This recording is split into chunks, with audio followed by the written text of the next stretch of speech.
On vient de fêter nos 43 ans de mariage. Et ça fait 43 ans que je viens à la pêche. Avant, je ne connaissais pas. Initiée par son mari Jean-Luc, Christiane est aujourd'hui une véritable adepte de la pêche à pied. De Noirmoutier à la Tranche-sur-Mer, le couple de grues sillonne ainsi le littoral vendéen lors des grandes marées. Alors avec des coefficients de 104 à 106 ces derniers jours, pour eux comme pour bon nombre d'amateurs de pétoncles, huîtres et autres petites crevettes, pas question de manquer une partie de pêche. Nous, c'est un loisir, c'est une détente, c'est on oublie tout. Et puis on pêche un peu pour nous, pour notre consommation à nous. On fait ça depuis qu'on est gamin avec nos parents. On a toujours été habitués à venir par moment de grande marée. C'est une balade, c'est nature. Ça fait une demi-heure que je suis là.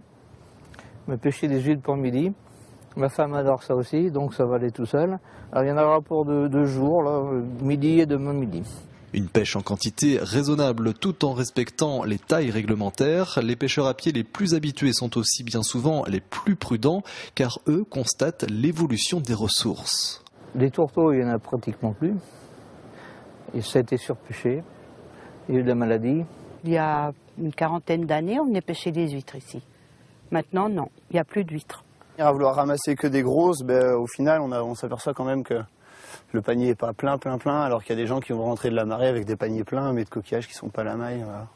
Si tout le monde les laissait un petit peu grandir, il y en aurait pour tout le monde de belle taille. Et pour tous les pêcheurs à pied amateurs, rappelons que la législation porte aussi bien sur les lieux de pêche que sur la taille et la quantité de coquillages ramassés, mais aussi sur les outils. Les râteaux et autres raclettes sont interdits.